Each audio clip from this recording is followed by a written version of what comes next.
You were 4 years old when you first learned the word mine.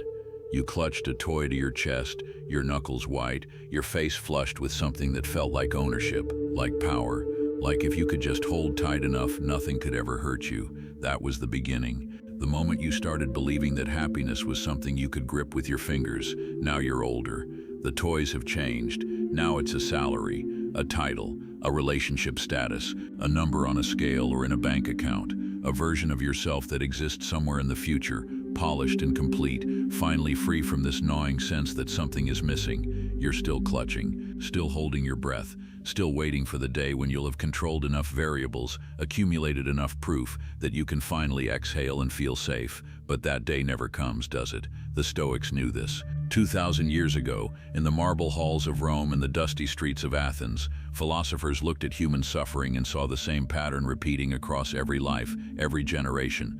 We are born hungry, vulnerable, confused, and we spend our entire existence trying to eliminate these feelings by controlling the world around us. We tell ourselves a story that once we achieve this promotion, once we reach that milestone, once we finally get the thing we've been chasing, then we'll be content, then we'll be enough. The future becomes a kind of religion, a promised land where all our incompleteness finally resolves into wholeness. But the Stoics understood something we keep forgetting. This vision of the future, this belief that happiness exists outside ourselves, isn't the solution to our suffering, it's the mechanism that sustains it. Because here's what happens. You get the promotion, you reach the milestone, you acquire the thing, and for a moment, maybe a day, maybe a week, you feel it. Relief, satisfaction, the sense that you've arrived. But then the feeling fades, the emptiness returns, and suddenly there's a new goal, a new thing to chase, a new future version of yourself that has just a little more, does just a little better, and will therefore finally, truly, permanently be happy.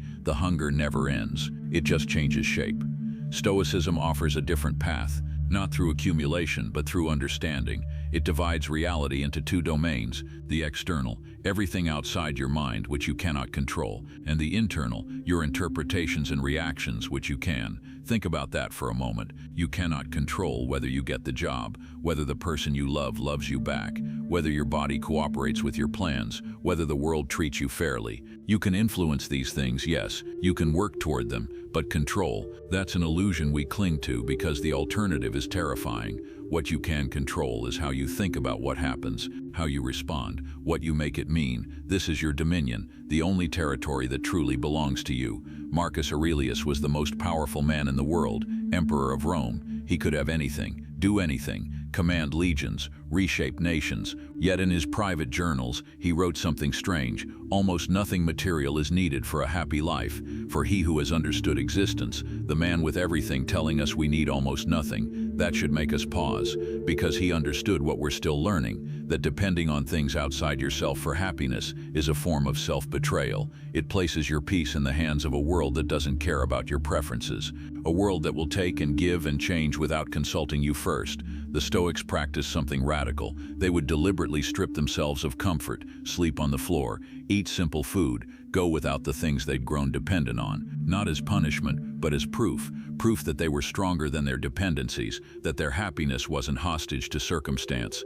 Seneca wrote that we fail to realize how unnecessary many things are until we go without them. We use them not because we need them, but because we have them. Read that again. We've confused availability with necessity.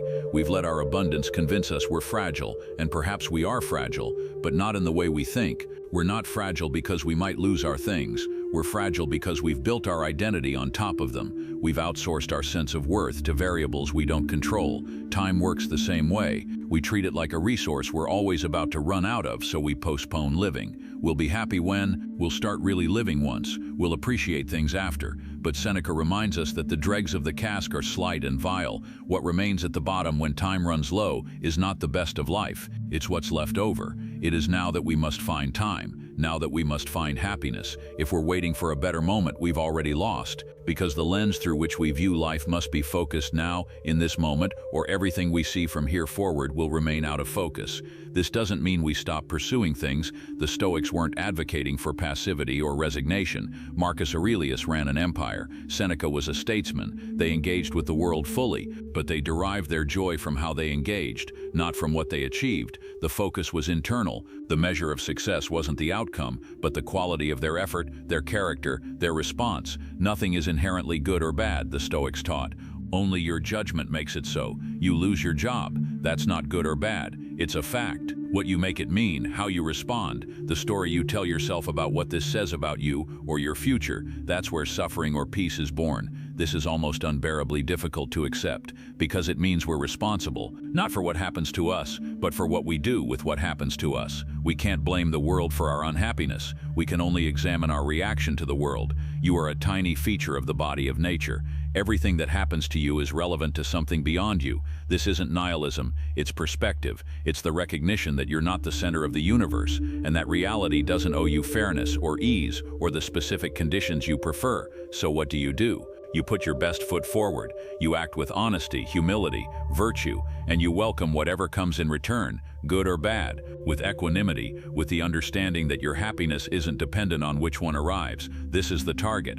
Probably impossible to hit perfectly. Probably no one has ever lived a completely stoic life. We all have moments of desire, of reaction, of wanting the world to be different than it is, but the target gives us something to aim for, a North Star when we're lost, a reminder when anxiety overwhelms us, when culture screams at us to compare and accumulate and perform. We're told we need perfect lives, perfect bodies, perfect achievements, that if we just had a little more, we'd finally be enough. But this is the feedback loop that devours us. The anxiety it creates is then sold back to us as something we can fix by achieving more, buying more, becoming more. We should not, like sheep, follow the herd in front of us, Seneca wrote, making our way where others go, not where we ought to go. From a distance, most of what we chase looks rather small. The status, the approval, the accumulation. We have so little control over any of it. How people see us, what happens because of what we do. In the big picture, none of it matters as much as we think. So define your happiness differently. Not by what you own or achieve, not by how others see you, not by some future version of yourself that's finally complete, but by how you think, how you see yourself, how you live according to what you find virtuous and meaningful. The world is indifferent. It will continue being indifferent, but you don't have to be subject to it.